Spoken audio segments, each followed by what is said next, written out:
남자의 앞에 검은 고양이 한 마리가 나타나 남자를 본다. 남자는 의미 없이 고양이를 멍하니 보다 쪼그려 앉아 숨을 냅니다. 고양이는 고개를 갸우뚱하며 남자를 보고 있다. 남자는 고양이를 향해 한 발을 더 내딛는다. 그러자 고양이는 뒤를 돌아 빠른 속도로 남자의 시야에서 사라진다. 남자는 괜한 입맛을 다시며 힘겹게 일어선다. 그리고는 다시 도로배를 이리저리 살핀다. 저에게 창작이 대개하면 권태와 소통 그리고 탈출 세 단어에서 시작되었습니다. 매일매일 반복되는 하루하루에 지치고 많은 말을 하면서도 마음 한쪽이 답답했던 그런 일상에서 벗어나고자 시작했던 공상들이 구체화된 것들이 지금 제가 써내려가고 있는 이야기들이기 때문입니다. 벗어나고 싶지만 벗어날 수 없어서 머릿속에서 남아 도망갔던 셈이죠. 사실 그렇기 때문에 진지하게 작가라는 것에 대해 생각해 본 적도 없고 작가가 된 후의 모습과 생각해 본 적이 없습니다. 이야기를 써내려가면서 제가 생각했던 저의 모습은 사람들이 많이 오가는 다리 위에 앉아 해가 질 때까지 재미있는 이야기를 하는 것입니다. 그러면 제 주위의 사람들이 모여서 이야기를 들으며 울다가 웃다가 집으로 돌아가는 거죠. 그런 풍경을 머릿속으로 그렸습니다. 꼭 어떤 이야기가 하고 싶다기보다 다양한 이야기를 들려주고 그들 속에서 제 이야기가 어떤 의미를 가질 수 있었으면 하는 생각인가요? 듣는 사람의 일부일 뿐이라도 그 의미가 될 수 있다면 하는 마음으로 계속 이야기를 하고 있겠죠. 재미있는 이야기. 그리고 저에 대해 이야기를 하지 않지만 그 이야기를 자주 듣는 사람이라면 저에 대해서도 알 수 있을 거라고 생각합니다. 지금의 저는 아주 극소수의 사람들이지만 저에게 작가라고 불러주는 사람들도 있고 다리 위가 아닌 방에서 말이 아닌 활자로 이야기를 전달하려 하고 있습니다. 그렇지만 처음 그렸던 제 모습은 크게 달라지지 않았습니다. 앞으로 다가올 제 삶의 외형은 더 변화할 거라 생각합니다. 안 좋은 쪽으로 흘러간다면 생업을 위해 다른 일을 하느라 더 이상 글을 쓰지 않을지도 모릅니다. 그렇다고 하더라도 어디 흥미진 다리 위에서 꼬마들을 데려다 놓고 재미있는 이야기를 들려주고 있지 않을까 싶습니다. 원태로부터의 탈출과 소통을 간절히 원하면서도 소극적이고 은둔형인 저에겐 유일한 숨구멍이 이야기이기 때문입니다.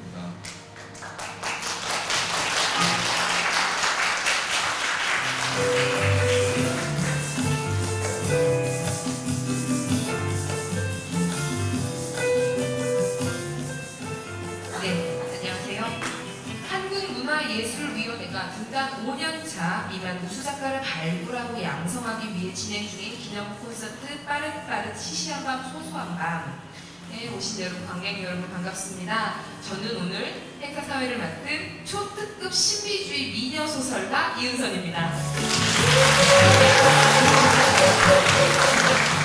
네, 감사합니다. 앞으로 이 호흡 끝까지 가져갈 수 있도록 최선을 다하겠습니다. 한국문학의 미래를 이끌지도 모를 신인작가와 멀지 않은 미래의 한국문학을 열심히 읽을지도 모를 일반 독자 간의 행복한 만남과 소통을 목표로 한 문학 콘서트 빠릇빠릇, 이제 올해 세 번째 행사를 시작하려고 하는데요. 여기서 잠깐 7월 8일에 열렸던 두 번째 콘서트 소식 잠시 전하겠습니다. 초대 작가였던 박송아 소설가는 신인 작가로서 겪는 고민과 어려움을 위안받을 수 있었던 귀중한 자리라고 했고요. 한 20대 관객은 문학에 대한 젊음의 열기를 느꼈다. 또 세상 글을 쓰고 싶다는 욕구가 샘솟는 시간이었다라는 얘기를 남겼습니다. 자, 그럼 이쯤에서 지난 행사의 기억을 뒤로하고 오늘의 빠릇빠릇 문학 콘서트를 본격적으로 시작해보도록 하겠습니다. 오래된 집시들의 속담에 이런 말이 있다고 합니다. 먼저 고백하는 자가 진다. 어떤 사람이 먼저 사랑해요 라고 고백을 하는 순간 그 고백을 듣는 상대방은 회심의 미소를 짓게 된다는 것이죠. 사랑받는 사람은 자신이고 따라서 앞으로의 관계에서 주도권을 쥐리라는 것을 알기 때문이라고 하는데요. 사랑을 나누는 연인의 관계 역시 정치적일 수밖에 없다는 권력관계가 발생한다는 뜻이겠지요. 오늘 여러분이 만나게 될 서동찬 작가는 강자와 약자와의 관계에 대해 관심이 많아 보입니다. 강자와 약자가 대면하여 너무도 당연하게도 강자가 약자를 제압하는 이야기를 읽고 나서 이 이야기를 쓰기 시작했다고 하는데요. 정작 서동찬 작가의 작품에서는 전혀 다른 일이 벌어집니다. 그 다른 일이 여러분의 기대를 만족시키기를 바라면서 이 소설을 쓴 작가가 과연 어떤 사람인지 신상을 털어보는 시간을 잠시 갖도록 하겠습니다. 서동찬 1984년 출생, 만으로 해야 겨우 20대, 고향은 대구, 2013년 대한민국 디지털 문학상 수상으로 작품 활동을 시작을 했고요. 이후 공식 작품 활동이 전무, 이번이 두 번째 공식 작품 활동이라고 합니다. 진짜 완전 초짜 신인 작가이고요. 순전히 본인의 주관적인 판단에 의하면 대충 알면 참 좋은 사람, 그러나 깊이 알면 알수록 까탈스럽다는 그. 저를 잘 모르는 사람에겐 배려와 친절이 우선입니다. 하지만 이 사람은 저를 잘 아는 사람이라고 생각되면 좀 막대하는 경향이 있습니다. 연애도 늘 이런 식이었고요. 그래서 지금 솔로일까요? 모범생인 두 명의 누나 덕분에 알아서 잘 크겠지 방목형으로 자랐다는 서동찬 작가. 이과생에다가 대학 전공도 건축공학과, 10대 시절도 조금 좋아하고 잘했던 과목이 문학일 뿐 딱히 문화예술과는 관계없는 시간을 보냈다고 합니다. 다만 얌전해 보이지만 조용히 하고 싶은 거는 꼭 하고야 마는 것이 그의 스타일이라고 합니다. 고등학교 때는 급식비를 용돈으로 쓰려고 학교 옥상에 버너를 가져다 놓고 매일 라면을 끓여 먹었어요. 그렇게 모은 돈으로 PC방에 가거나 술을 마시고 신발을 사신기도 했죠. 하고 싶은 건 결국 하는 성격이 그 시절에도 드러났던 것 같습니다. 또한 학교에서 열린 도전 골든벨 프로그램에 출연을 했다고 합니다. 저의 후배가 되시네요. 저도 출연한 적이 있습니다. 우리 나중에 모임 한번 해요. 일부러 오답을 써서 중도 탄력하면 인터뷰가 이뤄지나 싶어서 결단을 했으나 통편집되는 바람에 방송 출연에 꿈이 깨진 경험도 있다는 작가. 글쓰기의 기원 역시 소설이 아니라 랩. 10대 시절 랩 음악을 엄청 좋아했다는데 어느 날 랩 가사를 쓰던 중 자꾸 길어져서 이야기가 되는 바람에 재미로 소설을 썼지만 작가가 별 생각은 하지 못했다고 합니다. 책읽기와 글쓰기의 본격 시작은 대학 시절부터고요. 전공이 맞지 않아 고민이 많았고 결국 졸업도 늦어졌고 남들 전공과 취업 공부 매달리는 대학 도서관에서 쓸쓸함과 무료함을 달래라 하루에 두세 번씩 소설을 읽고 마구마구 글을 썼다고 합니다. 2009년부터 2012년까지 아무거나 닥치는 대로 적었어요. 아무도 만나고 싶지 않았고 누구를 만나도 즐겁지 않았던 시기였어요. 엄청 외로웠고요. 하지만 공학도이기에 문학을 논한 친구도 스승도 없었던 서동찬. 엉뚱하게도 작가의 길을 걷는 결정적 계기를 제공한 것은 그가 쓴 엄청 우울한 한 남자의 일생 이야기를 읽고 같은 거 친구가 해준 재밌는데 라는 한마디라고 합니다. 그는 가끔 글쓰기 때문에 힘들 때면 그 친구를 떠올리고 이렇게 중얼거린다고 하네요. 그때 넌 왜 그런 말을 했니? 그가 소설을 읽거나 쓸 때 가장 중요하게 생각하는 것은 재미. 그런데 도스토옙스키의 작품을 재밌게 읽었다는 루머가 있습니다. 그렇다면 반전을 통해 독자를 놀래키고 싶은 욕망과 꽁심으로 똘똘 뭉친 서동찬 작가가 이번에 발표한 어스트레인저는 어떤 내용일까요? 2014년도 문학분야 차세대 예술인력 육성사업 2차 심의경과 심사평을 들어보시겠습니다. 전형적인 알레고리 계열의 소설이다. 작가는 잠시도 주저하거나 망설이지 않고 자신이 만든 세계를 끝까지 밀어붙인다. 플롯 또한 넘치거나 모자람 없이 칼날처럼 정확하다. 그래서 소설을 다 읽은 후에 선연함만 남는다. 우리가 기회처럼 곳곳에 퍼뜨려놓은 선의와 불신, 오해에 대해서 성찰하게 한다. 네, 이것뿐일까요? 이 작품을 서울 송파구에 위치한 문정고, 문현고 학생들에게 미리 읽히고 어떤 작가일지 자유롭게 상상을 해보라고 했더니 이런 이야기를 했습니다. 미리 상상해본 서동찬 작가는 일을 하다가 금방 딴 생각에 빠져드는 어딘가에서 하나씩 실수로 무언가를 빠뜨리는 생심하고 진지한 성격의 소유자. 이 소설의 무거움과 대부분은 밝은 성격, 그러나 꼼꼼함, 잠을 잘 때마다 다양한 장르의 꿈을 꾸는 사람. 그리고 날라리 혹은 은둔형, 수사 드라마를 즐겨볼 것 같다. 그리고 그들은 다음과 같은 감상글도 남겨줬습니다. 스트레인저 미리 읽어봤더니 솔직히 조마조마했다. 그리 사람의 마음을 이리 좌우할 수 있는지 매력적이었다. 이 작품의 마지막 장면이 아직도 머릿속에 계속 생각이 난다. 불안한 긴장감 속 의외의 반전. 짧은 영화나 드라마를 보는 것 같은 느낌. 그리고 할 말을 잃었다. 순진할 줄 알았던 아이의 영악한 모습이 충격적이었고 중심이 남자에게서 아이에게로 옮겨가며 소름이 돋았다. 그리고 마치 출판 편집자 마케터가 된 것처럼 어스트레인저를 한 줄 카피로 소개해달라고 했더니 이런 의견들이 돌아왔습니다. 어스트레인저 소개 한 줄 홍보 카피. 난 오늘 하지 말아야 할 일을 하게 됩니다. 호랑이 굴에 토끼 한 마리. 지금 안전하다고 생각하는가? 1초도 긴장을 놓지 마라. 그리고 약자라고 방심하면 안 돼요. 네, 다시 손홍차 작가의 프로필로 돌아오겠습니다. 늦은 대학 졸업 후 번듯한 대기업에 취직을 했으나 번듯한 대기업에 취직을 해서 영화관을 만드는 일을 했지만 역시 적성에 맞지 않았고 답답해 죽을 것만 같아서 내린 결정은 뒷일이 어떻게 되건 딱 1년만 하고 싶은 걸 해보자는 것. 그러나 처음 글을 쓰겠다고 선언했을 때 가족들의 반응은 그래서 먹고는 살겠냐? 회사를 그만두고 얼마 지나지 않아 디지털 작가상을 수상하게 되면서 본격적인 글쓰기에 돌입했다고 합니다. 회사에 다니면서 공모전에 글을 보냈다는 것을 잊고 있었죠. 그리고 회사를 관두면서 여행을 좀 다녀왔는데 다녀와서 당선됐다는 이야기를 들었습니다. 네, 초고를 쓰면 주로 보여주는 사람은 친누나라고 하고요. 워낙에 누나가 쓴소리를 많이 하기 때문에 스스로도 정말 잘 썼다 싶은 작품만 골라 누나에게 보여주는데도 부족한 면을 제일 알아듣기 쉽게 설명을 해준다고 합니다. 세상에서 가장 든든한 지원군이 아닐까 하는데요. 혹시 이 자리에 와 계시는지 모르겠습니다. 한편 이번 아야프 우수작 선정 소식이 들려온 것은 밤새 아르바이트를 하고 퇴근해서 자고 일어난 다음날 아침이라고 하는데요. 선정 소식과 함께 그의 뇌리를 스친 생각은 당연히 상금이 얼마였지? 참고로 아야프 우수작 선정 소식이 들려온 바로 그때 그 시간에 저는 술 먹고 있었습니다.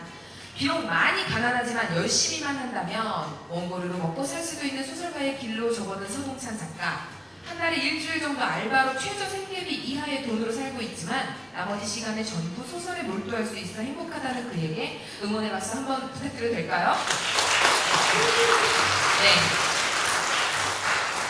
무척 쑥스러움이 웃고 있어요. 자, 서동찬 작가의 어스트레인저를 보다 구체적이고 생생하게 접해보는 시간 마련했습니다. 극단 창세의 백석현 연출이 준비한 낭독 공연이고요. 박연수, 김지수, 조연출님 그리고 배우 김성호, 김진복, 조윤정님께서 수고해 주시겠는데요. 여러분 다시 한번 뜨거운 박수와 함께 어스트레인저의 속으로 들어가 보시도록 하겠습니다.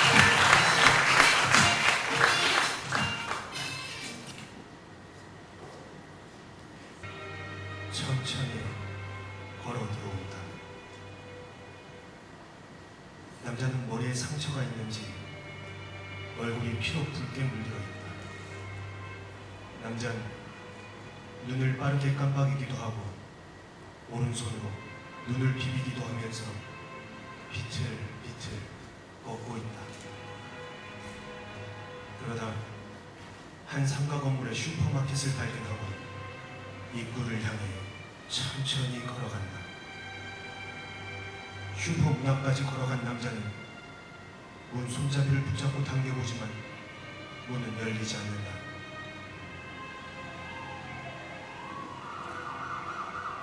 남자는 슈퍼마켓 문 손잡이를 잡고 세차게 흔든다. 문이 열리지 않자 빠르게 좌우를 확인한다. 절뚝이며 2차선 도로를 건너 건물과 건물 사이를 향해 빠르게 걷는다. 건물 사이에 몸을 숨기고 서서 가쁜 숨을 몰아쉰다.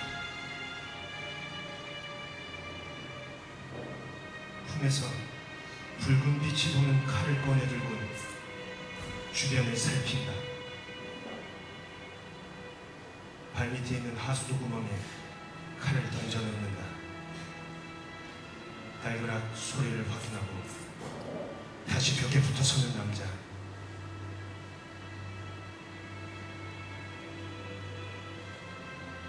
남자가 천천히 건물 사이에서 빠져나온다. 남자가 서 있는 쪽 길가 조금 떨어진 곳에 반팔 티셔츠에 반바지를 입고 쪼그려 앉아있는 꼬마가 보인다. 손에 무언가를 쥐고 시멘트 바닥에 그림이라도 그리는 듯이 보인다. 남자는 비틀비틀 꼬마를 향해 걸어간다. 꼬마 옆에 다다라 멈춰선다. 꼬마는 자신에게 드리워진 그림자를 의식한 건지 쪼그려 앉은 자세 그대로 고개를 들고 남자를 올려다본다. 어? 피. 꼬마는 오른손으로 남자의 얼굴을 가리키며 말한다. 남자는 오른팔을 들어 소매로 이마를 닦고 꼬마에게 미소를 지어 보인다. 남자는 자신의 오른손을 흔들어 보인다. 꼬마는 무표정한 얼굴로 남자를 보다 다시 고개를 숙인다. 남자는 꼬마의 옆에 털썩 주저앉는다. 꼬마야, 여기서 뭐하니? 엄마 기다려요. 엄마? 네. 남자는 양팔을 뒤로 하고 몸을 살짝 누인다. 엄마는 어디 갔어? 아침에 일하러 가셨어요. 아저씨, 피 계속 나요. 넘어져서 조금 다쳤어. 괜찮아. 꼬마는 남자의 얼굴을 물끄러미보다 다시 바닥으로 고개를 돌리고 바쁘게 손을 움직여 된다. 꼬마의 손은 규칙 없이 움직인다. 엄마는 언제 오셔? 아직 한참 더 있어야 돼요. 그런데 왜 벌써 기다리고 있어? 걱정되니까. 엄마가 걱정이 된다고? 왜? 엄마가 어디 아프시니? 사람들이 그러는데 우리 동네에 무서운 사람이 있대요. 그래서 엄마한테 혹시나 무슨 일이 생길까 봐. 무서운 사람? 네. 그게 누군데? 그건 나도 몰라요. 근데 사람들이 그 무서운 사람 때문에 동네 사람들이 많이 죽었대요. 그게 무슨 이야기지? 얼마 전부터 우리 동네 사람이 죽기 시작했어요. 벌써 8명이 죽었대요. 그게 그 무서운 사람이 죽인 거래요. 누가 그래? 우리 동네 사람들은 다 알아요. 그래서 경찰차도 맨날 다녀요. 경찰? 네. 여기 이러고 앉아있으면 하루에 몇 번씩이나 지나다녀요. 오늘도 3번이나 지나갔어요. 그래서 엄마한테 무슨 일이 있을까봐 걱정돼서 나와 있는 거야? 그 무서운 사람이 누군지는 모르는 거야? 경찰도 모른대요. 그 사람은 할아버지 할머니도 죽이고 아저씨 아줌마도 죽이고 나 같은 꼬마도 죽였다고 했어요. 그 무서운 사람이 이 동네 사람이래? 몰라요. 아무것도 모른다고 했어요. 남자는 괜히 양팔의 손으로 자신의 얼굴을 2번 닦는다. 근데 넌 안 무서워? 그렇게 무서운 사람이 이 동네에 있는데? 난 괜찮아요. 왜? 난 달리기를 잘해서 어른들한테 이겨요. 그렇구나. 남자는 손을 들고 꼬마의 머리를 쓰다듬으려 한다. 꼬마는 남자의 손을 보고 움찔하며 입을 벌린다. 남자는 자신의 손을 멈추고 주먹을 2번 쥐었다 내린다. 아저씨, 피 또 나요. 괜찮아. 괜찮아. 집이 여기서 가까워? 네. 아저씨가 아까 넘어지고 지금 너무 힘들어서 그런데 집에 가서 얼굴 좀 씻고 물 한 잔 마실 수 있을까? 우리 엄마가 집에 아무나 데려가면 절대 안 된다고 했어요. 집에 아무도 없잖아. 엄마도 모를 거야. 그치만 엄마가 절대 안 된다고 했어요. 넌 아저씨가 안 무섭지? 네. 그럼 괜찮아. 엄마가 뭐라고 하면 아저씨가 잘 말해줄게. 그치만 아저씨는 모르는 사람이잖아요. 이제는 알잖아. 아저씨가 누군데요? 아저씨는 옆 동네에 살아요. 이 동네에 잠깐 볼 일이 있어서 왔다가 작은 사고가 있어서 좀 다쳤어. 이제 알겠지? 아저씨가 혹시 나쁜 사람이면 달려서 도망치면 되지. 꼬마는 아무 말 없이 남자의 눈만 똑바로 쳐다보고 있다. 남자는 품에서 둘둘 말린 돈뭉치를 꺼낸다. 남자는 돈뭉치를 만지작거리더니 10,000원짜리 한 장을 빼서 입에 담은다. 그리고는 들고 있던 돈뭉치를 다시 자켓 안주머니에 넣고 꼬마를 향해 10,000원짜리를 내밀며 말한다. 아저씨가 용돈 줄게. 아저씨가 너무 힘들어서 집까지 못 갈 것 같아. 그래서 물 한 잔만 마시고 싶은데 저기 슈퍼도 문을 닫았잖아. 저기 슈퍼마켓 아저씨도 그 무서운 사람한테 당했대요. 조금이라도 이상하다 싶으면 도망가라니까. 동네에 경찰서 있지? 그리로 뛰어가면 되는 거야. 꼬마의 손에 들린 나뭇가지는 어느새 뾰족하게 갈려있다. 꼬만 나뭇가지 끝을 가만히 보다가 바닥에 툭 던져버린다. 그리곤 남자의 손에 들린 10,000원짜리를 천천히 받아든다. 그래. 물 한 잔만 주면 돼. 꼬마가 천천히 자리에서 일어난다. 남자는 바닥을 짚더니 힘겹게 몸을 일으킨다. 아저씨, 진짜 나쁜 사람 아니에요? 그럼 아저씨는 그냥 넘어져서 다친 사람이야. 나쁜 사람이 돈 주는 거 봤어? 아저씨는 너한테 돈도 줬잖아.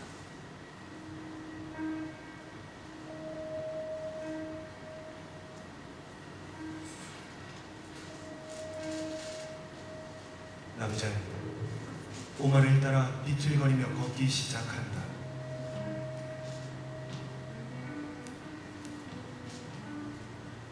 여기서 집이 보여? 네, 저기에요. 꼬만 50m 정도 떨어져 있는 파란 지붕 주택을 가리킨다. 저기 파란 지붕이니? 그 옆이에요. 그래. 어서 가자. 꼬만 뒤돌아 걷기 시작한다. 남자는 고개를 돌려 뒤쪽을 한번 본다. 아무도 없는 텅 빈 길을 잠깐 보고 서 있는 남자.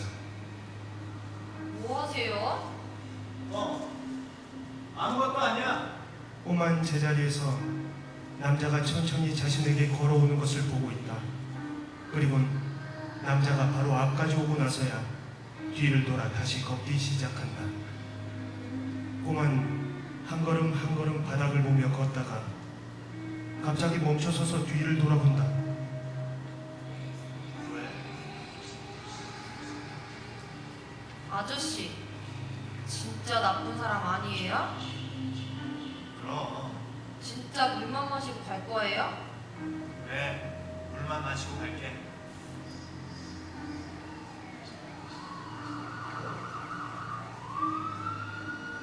꼬마가 갑자기 선다. 또 왜? 받았어요. 꼬마의 손가락이 향해 있는 담벼락엔 한 가운데에 문 하나가 덜렁 달려 있다. 아, 여기야? 네, 그래? 꼬마가 주머니를 뒤적여 열쇠 하나를 꺼내 문에 꽂고 돌린다. 찰컥 소리가 나고 꼬마는 열쇠를 뺀 다음 문 손잡이를 돌린다. 문을 열고 꼬마가 들어간다. 남자는 꼬마를 따라 문 안으로 들어간다. 두 사람이 들어간 오른쪽엔 작은 건물이 있고 정면에는 큰 주택의 옆면이 보인다.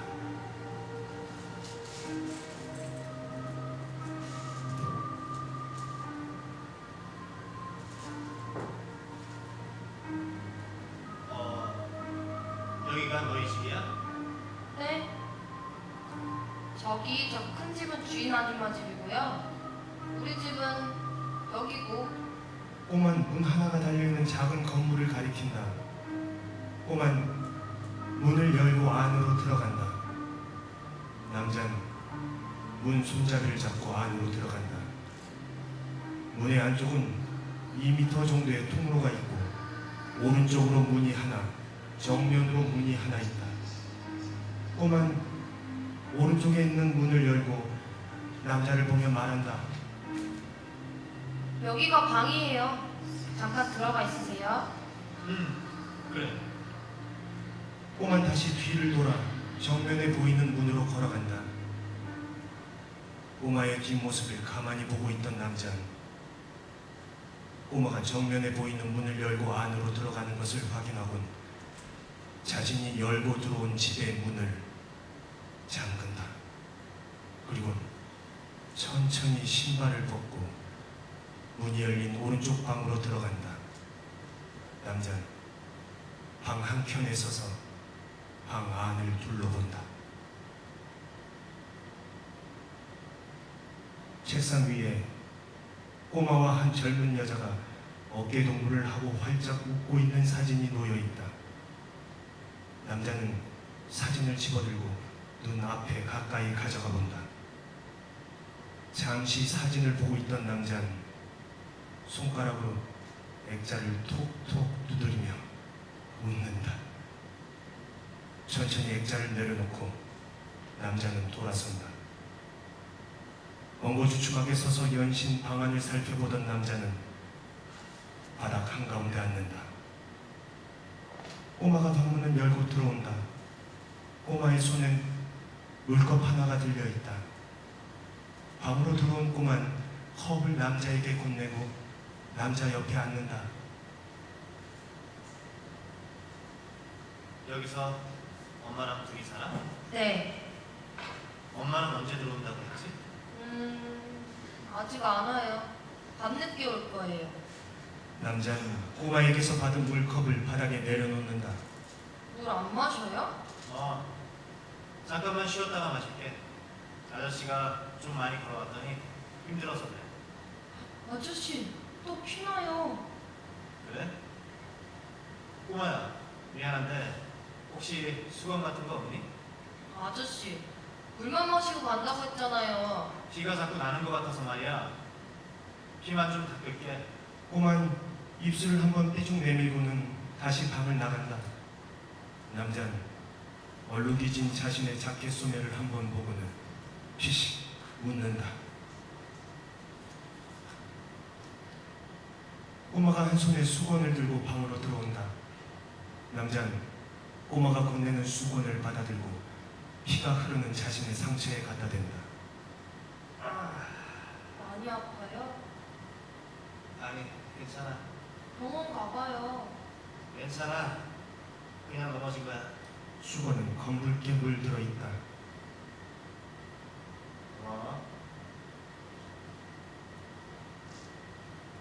남자는 옆에 놓아뒀던 컵을 집어들고 물을 벌컥벌컥 마신다.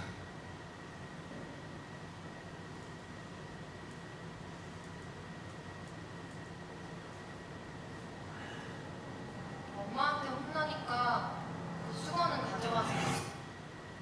엄마한테 오나? 아, 그렇지. 이 묻은 수건이니까. 남자는 고개를 들고 다시 방 안을 보다가 책상 쪽을 가리키며 말한다. 저 사진에 있는 게 엄마야? 네. 넌 엄마 닮아서 그렇게 귀엽게 생겼구나. 남자는 꼬마를 보며 씩 웃는다. 그리고는 바닥을 짚고 힘겹게 일어난다. 꼬마는 그런 남자를 가만히 보고 서 있다. 짧은 신음을 내뱉으며 자리에서 일어난 남자는 꼬마를 가만히 쳐다본다. 꼬마도 남자를 가만히 쳐다본다. 잠시 동안 서로를 그렇게 쳐다보고 있던 두 사람. 남자는 눈을 몇 번 깜빡이곤 꼬마에게 한 걸음씩 다가간다. 꼬마는 남자를 피해 한 발씩 뒷걸음친다. 점점 가까이 오는 남자를 피해 뒤돌아 문을 열기 위해 손을 뻗은 꼬마. 문 손잡이를 잡음과 동시에 남자의 손이 꼬마의 손목을 잡는다. 왜 이러세요? 꼬마야, 어디 가려고? 컵 가져다 놓게요. 컵은 저기 있는데. 가져갈 거예요. 꼬마는 문 손잡이를 돌리려 하지만 손목을 잡고 있는 남자의 손 때문에 돌리지 못한다. 남자는 꼬마의 어깨를 잡고 자신을 향해 돌려 세운다. 그리고 조금씩 옷장이 있는 쪽으로 밀어붙인다. 천천히 남자의 손에 의해 옷장까지 밀려간 꼬마는 떨리는 눈으로 남자의 얼굴을 빤히 쳐다본다.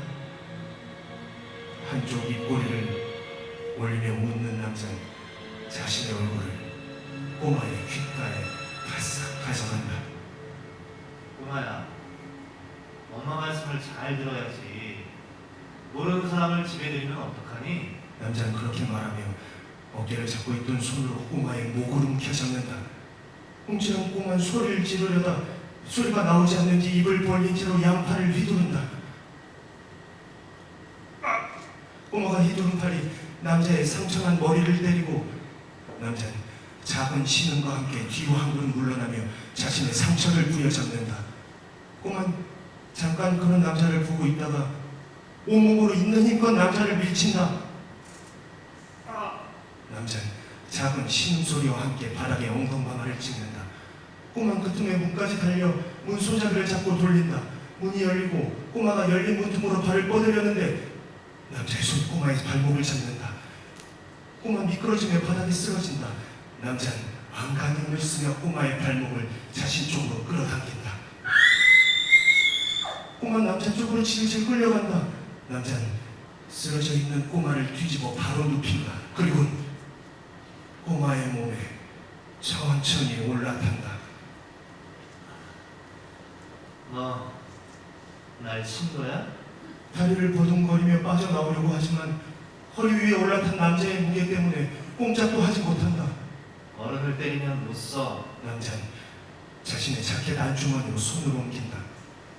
무언가를 꺼내려던 남자는 찾는 물건이 없는지 당황한 얼굴로 더듬더듬 품 안을 살핀다. 그러다 갑자기 두 손으로 자신의 목을 부여잡는다. 남자는 상체를 숙이며 괴로워하고 꼬만 깜짝 놀라며 남자에게 깔려있던 몸을 있는 힘껏 좌우로 흔든다. 온몸을 흔들며 조금씩 남자에게서 빠져나온 꼬마는 자신의 가슴에 손을 올리고 숨을 가쁘게 내마신다. 남자는 그대로 바닥으로 꼬꾸라지며 킥킥거린다. 꼬마는 짧게 기침을 하고 남자를 쳐다본다. 목을 쥐며 발버둥을 치는 남자를 보면서 꼬마는 벽 쪽으로 조금씩 걸어가 벽에 딱 붙어선다. 아저씨, 괜찮아요? 벽에 붙어선 꼬마는 남자를 보며 묻는다. 남자는 간신히 고개를 들고 빨갛게 충혈된 눈으로 꼬마를 본다. 발버둥 치던 남자는 온몸을 부르르 떤다. 꼬마는 가만히 서서 그런 남자를 지켜보고 있다. 얼마 후 부들부들 떨리던 남자의 몸에 떨림이 사라지고 아무런 움직임이 없다.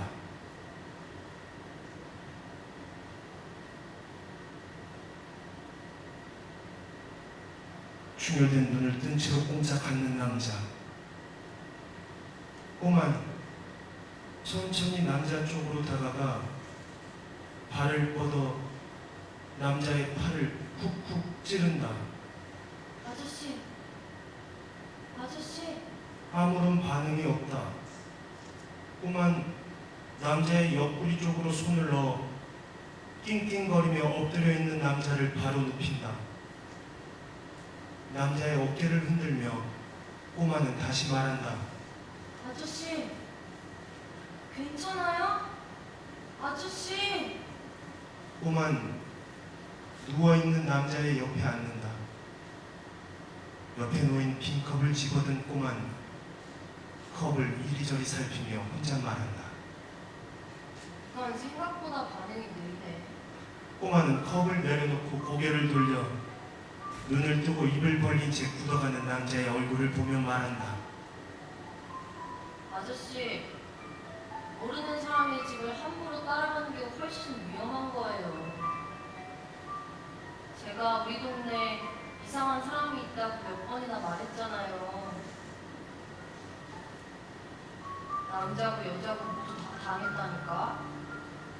왜 제 발로 따라하고 그래요? 아저씨 같은 사람들이 있으니까 내가 자꾸 사람을 죽이게 되잖아요. 꼬만 남자의 자켓 주머니에서 돈 뭉치를 꺼내들고 이리저리 돈을 살펴본다. 그리고 자리에서 일어나 책상으로 걸어간다. 잠깐 거울을 보고 서 있던 꼬마는 책상 서랍을 열고 돈 뭉치를 던져 넣는다. 꼬마는 남자를 보며 한 번씩 웃고는 곧 아무 일도 없었다는 표정으로 집을 나간다.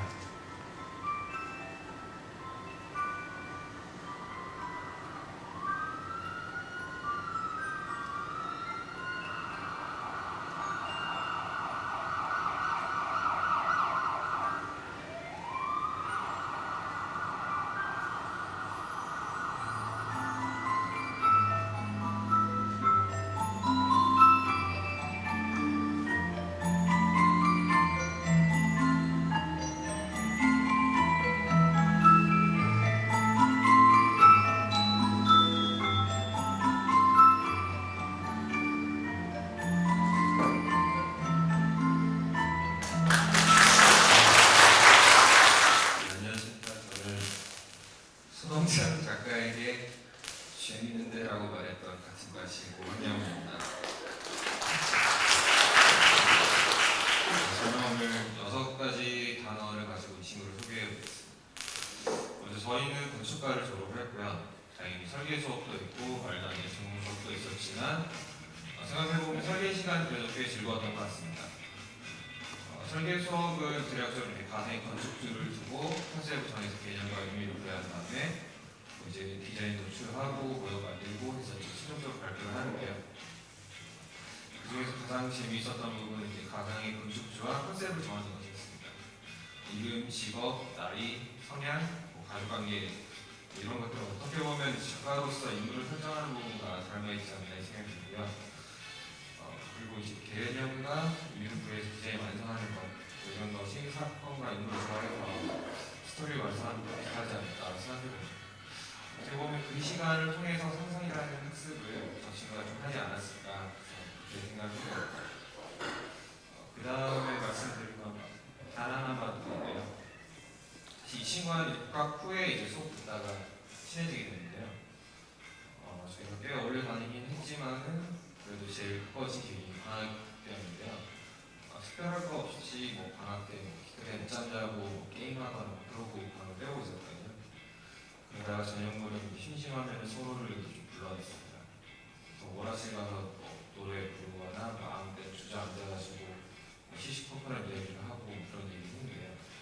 저희 집 거리가 한 30분 정도 걸어서 30분 정도 떨어져 있었는데 서로 이제 집 근처로 가기 귀찮으니까 오늘 바나나우드 사준다고 그렇게 불렀었거든요.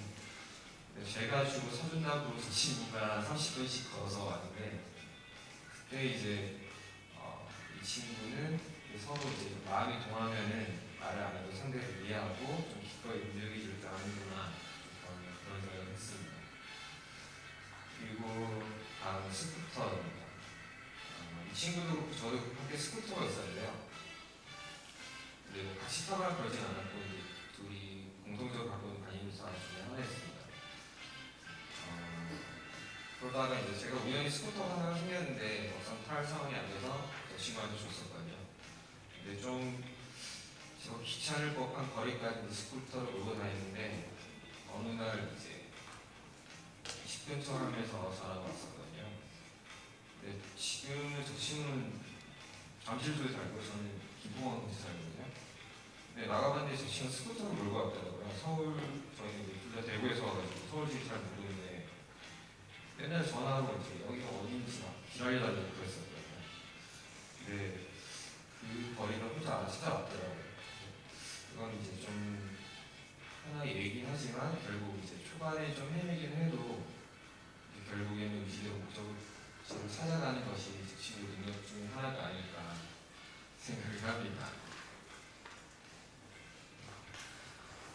그리고 졸업 여행인데요.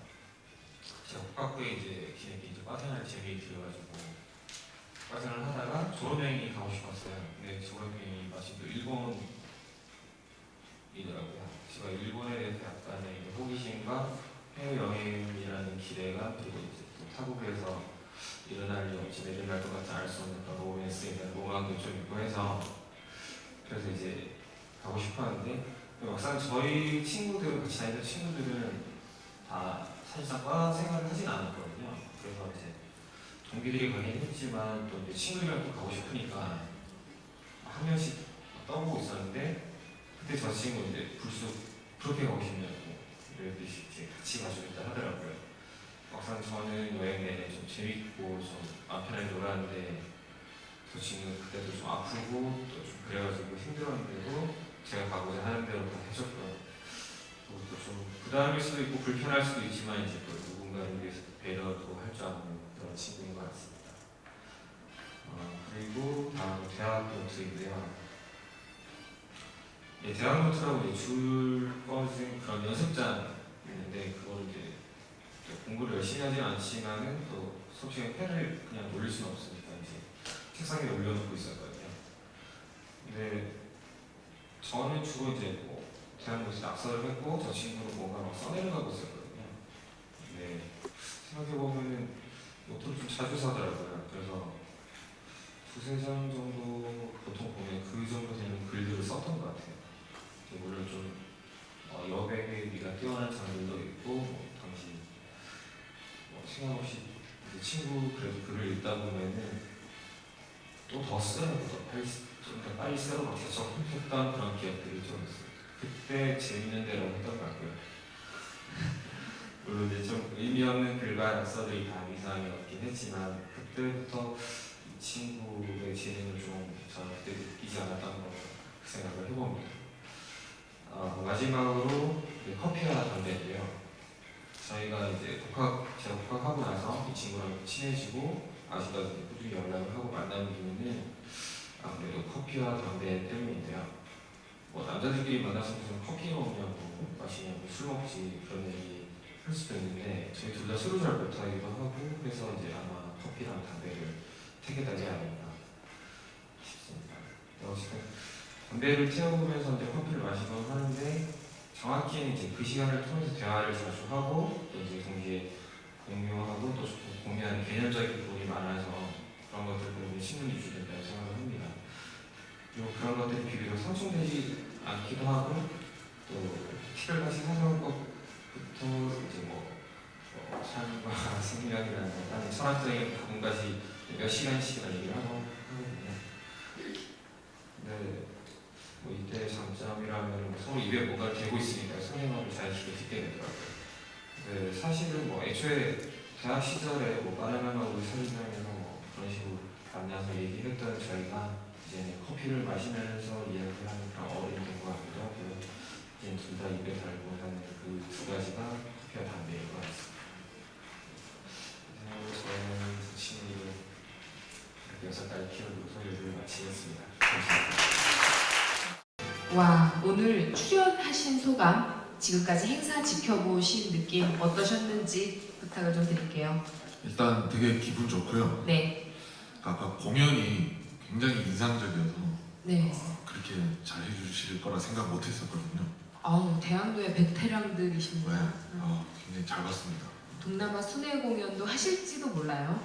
네. 네, 이번이 처음 등단 5년차 미만 신인작가 육성 프로젝트에서 선정되셨다는 소식을 아까 이제 들으셨는데, 네. 그 당시의 느낌, 그리고 제가 알기로는 이 작품이 두 번째 도전으로 알고 있거든요. 그 에피소드 좀 들려주세요. 두 번째는 아니고요. 중간에 장편 하나 좀 잘 네. 만든 게 하나 있었고, 아, 네. 그리고 사실 이걸 확인했을 때 자다 일어난 지 얼마 안 돼가지고 네. 좀 멍한 상태였거든요. 네. 그래서 확인하고 제일 먼저 든 생각은 아까 나왔지만 상금이 얼마였더라? 뭐 이 정도? 입금됐나요? 네. 네. 이따 잠시 더 이야기를 또 나누도록 하겠습니다. 지금부터 이끌어갈 코너는 미래 대 미래, 한국 문학의 미래를 이끌 작가와 미래의 독자가 미리 만나서 이야기를 나누는 시간입니다. 그야말로 국내 유일, 사상 최초, 전무후무, 빠르빠르 콘서트만의 특별한 코너인데요.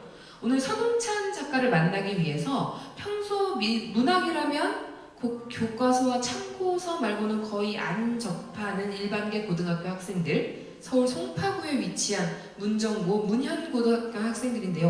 혹시 제 소개가 기분 나빴나요? 아니에요, 우리 밤새 책 읽어요 뭐 이런 건가요? 좀 이따 이야기를 나눠보도록 하고요. 반갑습니다. 각자 자기 소개를 좀 부탁드리겠습니다. 안녕하세요. 저는 문정고등학교 2학년 최지윤입니다. 평소에 책을 열심히 읽진 않았지만 책 읽는 걸 좋아하고요. 네, 서동찬 작가님 작품 재밌게 읽었습니다. 네, 그 다음 학생. 네, 저는 문정고등학교 2학년 신금희입니다. 네, 옆에 학생은 와 교복이 달라요. 네, 저 문영고등학교 2학년 유하은입니다. 네, 그 옆에 학생은 문영고등학교 2학년 한주영입니다. 네, 주영 씨 제가 뭐 하나만 물어볼게요. 오늘 서동찬 작가님 직접 만나보니까 어때요? 작가를 이렇게 실물로 보기에는 사실 쉽지가 않은 이제 우리가 고등학생들이잖아요. 오늘 이 작가님 어떤 첫인상을 가지고 오셨는지 가감 있게 말씀해 주세요. 저는 처음에 여자분이실 줄 알았는데 네. 이름 듣고 나니까 되게 좀 엄격하신 남자분이 떠올랐어요. 근데 생각보다 편안하시고 되게 첫인상이 굉장히 좋은 분이신 것 같아요. 나이도 몇 살 차이 안 나요. 굳이 20대라고 이렇게 본인이 얘기를 했는데 나중에 신상 다시 털어줄게요. 사전독자 감상단 학생들이 특히 인상 깊게 읽었던 장면, 기억에 남는 문장 중의 일부입니다. 이 자리에 올라온 학생들은 어떤 장면이 가장 기억에 남았는지 궁금한데요. 수상한 남자가 아이에게 자신을 집에 데리고 가달라고 부탁하는 장면, 아이가 남자를 집으로 데리고 가는 장면, 첫 구절의 비장한 느낌, 강한 바람이 불려 모래가 흩날린다. 마지막 장면, 꼬마아이가 무서운 살인마였다니 놀라운 반전이네요. 마지막 장면에서 꼬마의 대사, 이건 생각보다 반응이 느리네. 자, 이거 다 여러분들이 써줬는데 어떤 장면들, 특히 어떤 부분이 이러이러해서 좋았는지 그 옆에 학생부터 좀 대답을 들어볼까요? 저는 이야기의 첫 시작인 강한 바람이 불며 모래가 흩날린다를 가장 인상 깊게 생각을 했는데 네. 이유는 소설을 쓰면 소설이나 뭐든지 작가는 첫 구절을 되게 중요시한다고 제가 어디서 들었어요. 그래서 그런데 딱 저 구절부터 뭔가 심상치 않은 일이 일어나겠구나 네네. 하고 그때부터 가슴을 좀 이렇게 벌렁벌렁 쫄리면서 본 것 같아요. 네, 그 옆에 학생? 저는 남자가 그 꼬마 아이에게 물 좀 달라고 집으로 이제 가도 되겠냐고 네. 물어봤을 때 네. 그때 이제 섬세한 묘사나 그런 게 좀 긴장감 있어서 되게 집중 있게 잘 읽었던 것 같아요. 마치 한국 문단의 미래 문학평론가 같은 말씀이었고요. 그 옆에 학생은? 네. 저는 마지막 장면이 사실 좀 충격적이었어요. 왜냐면은 처음부터 피 흘리는 남자가 있었고 계속 남자가 수상한 미소를 지었었고 그래서 되게 분명히 이 남자가 꼬마한테 무슨 짓을 할 것이다라고 생각했는데 꼬마가 남자한테 무슨 짓을 해서 식스센스 같은 반전이죠. 네, 네. 굉장히 놀라운 반전이었어요. 어떻게 들으셨나요, 서동찬 작가님? 한국 문단의 미래 문학평론가들의 날카로운 지적이었습니다. 굉장히 날카로워요. 네. 좀 생각했던 것들을 제가 쓰면서 생각했던 것들을 어느 정도 다 이야기해 주는 것 같아서 고맙고요. 기분 좋네요. 그렇죠. 생생한 독자들의 첫 반응이니까요. 작가에게도 여러분들의 목소리가 곳곳 숨 쉬는 것마저도 각인될 수 있는 시간입니다. 여러분들 반전, 다 하나같이 반전에 대해서 이야기를 하는데 여러분들이 생각하는 인생의 반전은 주로 어떤 게 있을까요? 첫 번째는 시험 문제를 몰라서 그냥 다 찍었는데 찍은 문제가 전부 다 답안. 죽을 병에 걸렸는데 갑자기 치료법이 나와서 더 오래 건강하게 살게 됩니다. 인터넷으로 바지를 샀는데 작은 사이즈가 와서 실망하고 반품하려다가 혹시나 하고 입어봤는데 딱 맞을 때. 수능 당일날 암기력이 200%가 되는 것. 대학생이 되고 나서 다이어트를 하니 쌍꺼풀까지 생기는 기적 같은 일. 냉대를 받던 내 소설이 진가를 발휘해서 해리포터 같은 억만장자가 된다. 어제까지 날씨가 괜찮다가 오늘 새벽부터 홍수가 나서 학교를 일주일 쉬게 되는 것. 부패한 기관의 모든 사람들이 한날 한시에 경찰에 자수한다. 와, 네. 이 자리에 나온 친구들은 어떤 인생의 반전을 기대하고 있었는지 유아영 학생? 네, 마이크를 좀 전해주시고요. 어떤 반전이 있을까요? 유아은. 저는 많은 반전을 생각했는데 그 중에서 뭐 다른 걸 말해보자면 제가 요즘에 문화 공모전 같은 거에 좀 관심이 있어서 그런데 제 작품이 상을 못 받다가 완전 좌절하고 있을 때 네. 갑자기 연락이 와서 상금과 함께 좋은 소식을 알려주는 이른바 로또 같은 어떤 일들 노력하면 얼마든지 할 수 있을 거라는 말 좀 전해주고 싶고요. 심금희 학생, 네, 어땠어요? 어떤 반전?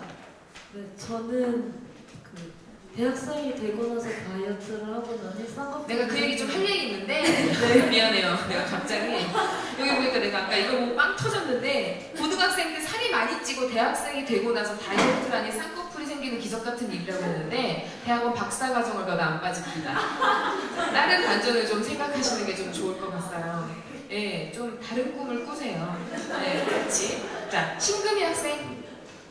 아, 했죠? 미안해요. 최지윤 학생. 저는 제가 한 거는 수능 당일날에 암기력이 200% 되는 거였어요. 저기 있잖아요. 지도교사 선생님 오셨죠? 예, 지도가 필요할 듯 합니다. 열심히 노력하시기 바랍니다. 한주영 학생.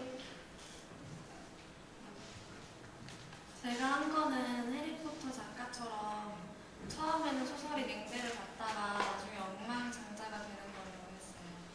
어떻게 보면은 제가 작가로서 가장 이렇게 공감이 갈 수 있는 이야기이기도 했어요. 누구나 어떤 시기가 있고 그 시기를 넘어서는 순간 작가가 사후에 우리가 카프카나 이상처럼 사후에 더 평가를 받는 사람들이 더 많으니까요. 하지만 여러분들의 미래에는 여러분들이 가장 빛나는 시기에 누군가가 여러분들의 진가를 알아볼 수 있는 사람이 될 수 있으리라 믿어 의심치 않습니다. 미모만 빼고요. 자, 이번에는 독자들은 무척 궁금해하지만 작가들이 흔히 답변하기 까다로웠고 피해가면 좋겠다 싶은 질문입니다. 과연 이 작품을 통해 어떤 이야기를 하고 싶었나 하는 것. 실제 이번 독자 감상단들은 여기에 되게 많은 의문을 표시했습니다. 사전 독자 감상단들이 전해온 의견 혹은 추측의 일부인데요. 나쁜 어른에게 대항하는 꼬마를 통해 뭔가 느끼게 하려고 했던 것 같은데 사람의 겉모습이 다가 아니므로 함부로 판단하지 말자. 순진해야 할 아이를 물들여버린 더러운 세상. 세상은 믿을 만한 것이 못 된다. 인생의 반전에 대해 이야기하고 싶었던 것. 어른이든 아이든 모르는 사람은 조심하자. 서동찬 작가님, 네. 우리 한국 문단의 미래 비평가들의 이야기 어떻게 들으셨는지? 좋네요. 네. 네, 마지막 것도 네. 마음에 들고요. 네. 그러니까 함부로 이런 어린애들한테 말 걸지 마세요. 그렇죠. 네. 저 서동찬 작가님께 제가 대본에 없는 건데 작가님 앞으로 이렇게 써주세요라고 혹시 부탁하고 싶은 친구 있어요? 네. 더 길게 써주세요. 장편을 써달라는 말씀인 것 같습니다. 네, 지금 쓰고 있어요. 예. 쓰고 있다고 하니까 좀 이따 기대를 해볼 수 있을 것 기다리시면 같아요. 될 것 같아요. 기다리라고 하네요. 마지막으로 작가님, 우리 미래의 독자들에게, 아니 지금 나와 있는 이 날카로운 비평가들에게 한 말씀 부탁드리겠습니다. 되게 일단 제 글 같은 경우에는 보시면 아시겠지만은 그냥 써 있는 이야기 말고도 뒤로 생각을 하면 얼마든지 다양한 것들이 나올 수 있거든요. 그리고 또 제가 쓴 글 같은 경우에는 상상할 여지가 되게 많아요. 아무것도 제가 언급을 안 하고 그냥 관찰자 시점으로 봤기 때문에 그래서 앞으로 글을 읽을 때도 그냥 글만 읽고 뭐 시험 문제 풀듯이 하기보다는 자기들 그 나름대로 또 거기서 또 상상도 해보고 좀 바꿔도 보고 뭐 이렇게 읽으면 좀 더 재밌게 읽을 수 있지 않을까 네, 생각합니다. 상상을 하면서 재미있게 읽을 때 수능날 200점 만점 다 받을 거라는 생각은 하지 마시고요. 네, 사전 독자 감상단.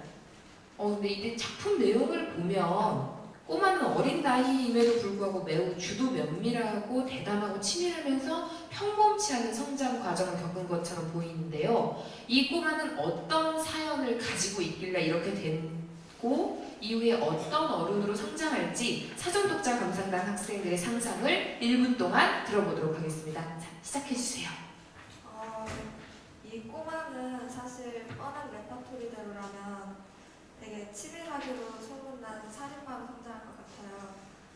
왜냐하면은 남자를 죽인 뒤에 계속 사람들을 죽일 것 같고, 그리고 그 사람들을 죽이면서 그 소문이 전 세계에 나게 될 것 같고요. 평생 그렇게 살면서도 왠지 두둔은밀하니까 경찰서에도 못 잡히지 않을 것 같고, 결혼을 하더라도 본명을 찾지 못해서 부인을 죽이고 또 결혼해서 죽일 것 같아요. 아, 네. 예, 알겠습니다. 그 다음 학생. 저는 일단 꼬마가 남자한테 뭐 여기는 진짜 나쁜 사람이 있는데 나쁜 사람이 아니냐고 물어보고 네. 또는 뭐 쓰러졌을 때 괜찮냐고 뭐 이런 말을 했을 때 보고서는 저는 꼬마가 뭔가 사이코패스 같은 기질이 보인다고 생각을 했는데 네. 알고 보니까 꼬마는 아빠랑 엄마랑 살고 있었는데 아빠가 이제 엄마를 죽이는 모습을 보게 된 거예요. 그래서 꼬마는 이제 엄마는 자기 자신을 보호하지 못했으니까 거기에 대한 충격을 받아서 이제 그 마을 사람들 어른들이 자신의 이익을 얻기 위해 뭔가 요구하고 그랬을 때 자신을 이제 감싸고 보호하기 위해서 사람들을 죽이고. 아이고, 어떻게 애들한테 나쁜 영향을 잠깐 애들이 반전만 생각하네요. 큰일 났습니다. 네, 잘 알겠습니다. 자, 그 다음 학생.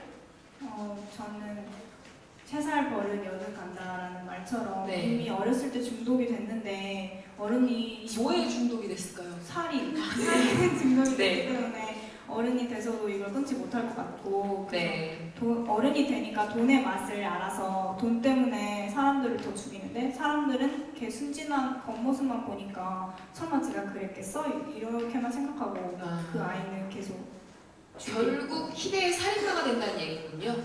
아, 그 옆에 학생? 저는 약간 그런 사이코들은 어린 시절에 부모님한테 학대를 받은 경우가 대부분이라는 얘기를 들었어요. 트라우마 같은? 네. 네, 그래서 아마 엄마한테나 아빠한테 학대를 받은 아이가 아닐까. 네. 그래서 나중에 이제 유명한 사이코패스가 돼서 살다가 이런 생각을 했어요. 이런 사람이라면 뭔가 종교를 접해서 아주 개가천선하거나 아니면 사이비 교주가 되거나. 네. 와, 아이들의 상상력이라는 게 과연 정말 어디까지 뻗어나갈 수 있을지.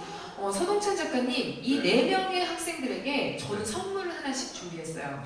서동찬 작가님께서 저기 좀 전달해 주시겠어요? 평소에 작업을 할 때 먹는 매일 유업 카페라떼 한 잔씩 드리고 싶습니다. 직접 전해주시는 게 어떨까요? 네. 예, 이게 끝이 아닙니다. 서동찬 작가님, 한 명을 선정을 해주셔야 될 것 같아요. 제가 어마어마한 선물을 하나 더 준비했는데요. 서동찬 작가님, 이 4명의 학생 중에서 어떤 학생이 제일 잘했는지. 사실 다 좀 살인마로 봐서 제가 네. 글을 잘못 쓴 건가 네. 좀 악영향을 끼친 게 아닌가 하는 그런 것 생각이 같긴 좀 해요. 들고요. 네. 그래도 그나마 뭐 사이비 교주 누가 그랬죠? 저도 생각지 못하는. 아, 잠시 일어나 주시겠습니까? 제가 서동찬 작가님과 가볍게 포옹할 수 있는 영광의 시간을 좀 드리도록 하겠습니다. 서동찬 작가님, 격려해 주세요. 상이 아닌 것 같아요. 아, 네. 축하드립니다. 악수도 괜찮아요. 격려해 주세요. 감사합니다. 저희 선정되신 분에게 지금 책 한 권 선물해 드릴게요. 아까 건 장난이었어요. 지금까지 수고해준 우리 모든 친구들에게 큰 박수 부탁드리겠습니다. 네, 감사합니다. 내려가 주시고요. 잠시 쉬어가는 시간을 좀 가져볼까 합니다. 저쪽으로 가운데로 가셔도 무방합니다. 그리고 OX8을 제가 또 가져야지요. 빠르빠르 초대 작가라면 피해갈 수 없는 코너지요. 가끔 질문 있다. 때로는 OX 퀴즈 시간입니다. 질문 드리면 망설이지 마시고 5초 안에 답변해 주셔야 됩니다. 재빠르게 돌아가겠습니다. 1. 평범해 보이려고 감추고 있을 뿐 사실 나는 천재다. 네. 2. 혹은 문학 글쓰기를 제대로 배워봤으면 어땠을까 하는 생각을 하고 난다. 네, 감사합니다. 3. 우리나라 래퍼 중 실력으로 가장 높이 평가하는 가수는? 전 가리온이라고 가리온의 랩 한 소절 부탁드리겠습니다. 가사를 골랐어요. 네. 나중에 저한테 따로 연락 주시면 네. 제가 완곡 아, 예. 꼭 연락드리겠습니다. 돈도 아직 남으셨죠? 래퍼가 되지 않는 건 생각보다 늘지 않은 랩 실력 때문이다. 네. 회사를 그만둔 건 한 번이라도 후회한 적이 있다. 주로 생계에 대한 걱정 때문이다. 네. 자취생으로서 라면 말고 자신있게 만들 수 있는 음식 3가지만 꼽는다면? 된장찌개라면 네. 순두부찌개랑 네. 파스타. 아, 예. 파스타가 기대가 되긴 하는데, 만약 작가가 안 되었다면 나는 지금쯤 무엇이 되어 있을 것이다. 그 이유는? 그냥 제가 다니던 회사 대리가 돼 있지 않을까요? 아, 네, 서대리님. 내가 보기엔 평론가들의 평가와 독자들의 반응 중 더 중요한 것은 독자다. 네, 그렇죠. 평소 가장 존경하는 작가와 작품이 있다면? 저 도스토옙스키의 까라마조프가 있는데도 좋아요. 네, 알겠습니다. 그런데 혹시 평소 가장 존경하는 건축가와 작품은 없다? 아, 예. 이 작품 누가 썼냐? 내가 쓴 글 보고 가끔 감탄할 때 있다. 네. 10년쯤 후 나는 세상이 제법 알아주는 작가가 되어 있을 것이다. 예, 꼭 그렇게 되기를. 만약 3천만 원의 돈이 생긴다면 나는 우선? 일단 기부를 좀 하고요. 여행을 가고 싶어요. 네. 번외 질문 하나 드리겠습니다. 신비주의 미녀 소설가 무대에서 직접 보니 눈이 부실 정도로 예쁘다. 네, 감사합니다. 이분이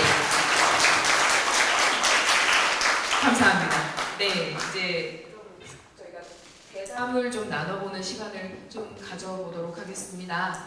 몇 가지 더 여쭤볼게요, 작가님.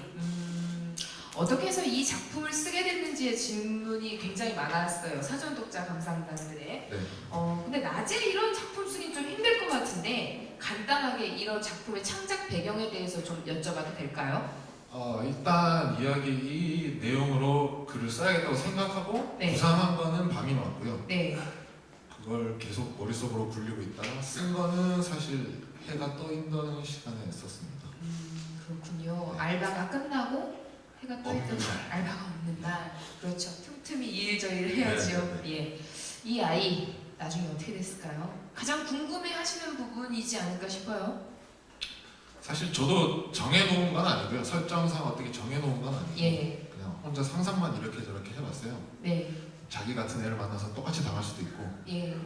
아니면 뭐 그로 인해서 큰 돈을 벌어서 나중에는 그런 짓 굳이 하지 않아도 떵떵거리면서 잘 살 수도 있는 그럴 거고. 수 있을 것 같아요. 네.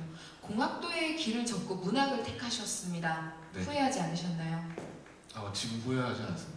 네, 학생들이나 인생의 길을 바꾸고자 하는 혹은 인생의 반전을 꿈꾸고자 하는 이들에게 한 말씀 부탁드릴게요. 왜 개그맨 중에 한 분이 정말 늦었다고 생각할 때가 진짜 늦은 거라고 얘기를 했잖아요. 네. 프로그램에서. 네. 제가 생각할 때는 그렇게 진짜 늦었다고 생각이 들면도 불구하고 그래도 해야겠다는 생각이 있을 만큼 간절하고 의지가 있다면 그때는 뭐 얼마든지 바꿔서도 성공할 수 있을 거라 생각합니다. 인간 사이의 권력 관계에 관심이 좀 많으신 것 같아요. 네. 그 외에도 앞으로 좀 풀어내고 내가 이것은 좀 천착하고 싶다라고 생각하는 주제가 있으신가요? 일단 기본적으로 사람의 심리에 대해서 굉장히 관심이 많거든요. 예. 그래서 반전이 있는 글을 쓰게 되는 것 같아요. 허점들을 이렇게 노리다 보니까. 굳이 본인을 20대라고 소개한 이유도 궁금합니다. 글쎄요. 30대는 좀 네. 네. 굳이 어려 보이시려고 그런 모자 쓰고 오신 거예요?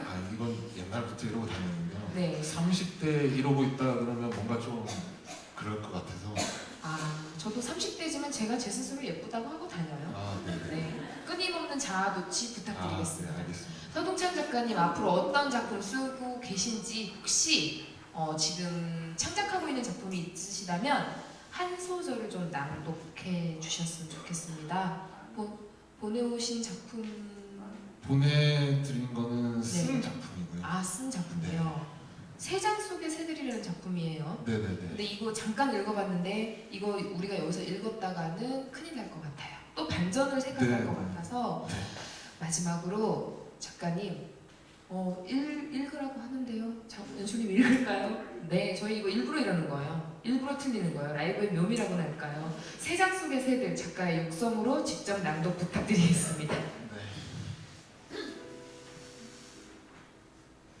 점점이 찍힌 별들과 화려한 조명 불빛들을 멍하니 보다 보니 문득 늘 보아오던 이 광경들이 아름답게 느껴졌다.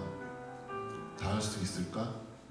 저 아름다워 보이고 평범한 듯 편안해 보이는 풍경 속에 내가 있을 자리도 있진 않을까? 좀 더 가까이, 아니 그 속에 함께하고픈 마음에 창문을 내려 고개를 가까이 다가가자 바깥에서 불어오는 차가운 바람이 내 볼을 긁고 지나갔다. 단순히 보기만 하는 것과 느끼는 것의 차이. 보기엔 아름답기만 한 풍경이었지만 조금 더 가까워지려 하자 느껴지는 차가움. 필요한 적당한 거리. 얼마나 가까이 혹은 얼마나 멀리 떨어져 있어야 할지는 모르겠지만 넘지 말아야 할 선, 그리고 적당한 거리. 보기엔 아름답기만 한 풍경과 적당한 거리. 어쩌면 지금 서동찬 작가님께서 천착하고 있는, 아니 앞으로도 계속 지켜나가야 할 어떤 마인드가 아닌가 싶은데요. 작가님 오늘 무대 어떠셨는지, 그리고 오늘 사실은 이런 무대를 갖는 작가가 사실은 많진 않아요. 네네. 어떻게 보면은 첫 무대이자 첫 번째 테이프라고 할 수 있겠는데요. 이 자리에 와 계신 모든 분들에게 마지막으로 한 말씀 부탁드리겠습니다. 네, 뭐 어떤 이유에서 여기 오셨는지는 모르겠지만 되게 많이 와주셔서 너무너무 감사드리고요. 앞으로도 여러분들이 만족할 수 있는 만한 재미있는 글 많이 쓰도록 하겠습니다. 지켜봐 주셨으면 좋겠습니다. 네, 감사합니다. 지금까지 서동찬 작가님이셨습니다. 감사합니다. 어떠셨나요? 궁금한 점 많이 해결되셨나요? 마지막으로 서동찬 작가의 에피소드 하나 소개해드릴게요. 작가는 카드 명세서나 건강검진 결과 통지서 같은 것들을 대량으로 인쇄를 하고 봉투를 집어넣는 작업을 하는 곳에서 야간 아르바이트를 하고 있다고 합니다. 그가 아르바이트하는 곳 화장실에는 호텔 앞에서 잡일을 하던 시절에도 늘 성공한 자기 모습을 그렸다는 힐튼의 이야기가 붙어 있다는데요. 그래서 작가가 자주 되뇌이는 생각은 바로 된다고 믿으면 된다라고 합니다. 공학도에서 작가가 되기까지 서동찬 작가가 마침내 글을 쓰겠다는 꿈을 이룬 오늘, 이 시간도 재미있는 하나의 반전이 아니었나 싶습니다. 앞으로 서 작가가 어떤 행동을 보여줄지, 다음에는 어떤 작품을 쓸지 많이 궁금합니다. 여러분께서 많은 관심과 지지 보여주시면 좋은 응원이 되겠지요. 그럼 5분 쉬고 다음 작가의 무대로 돌아오겠습니다. 지금까지 신비주의 미녀소설가였습니다. 잠시만요.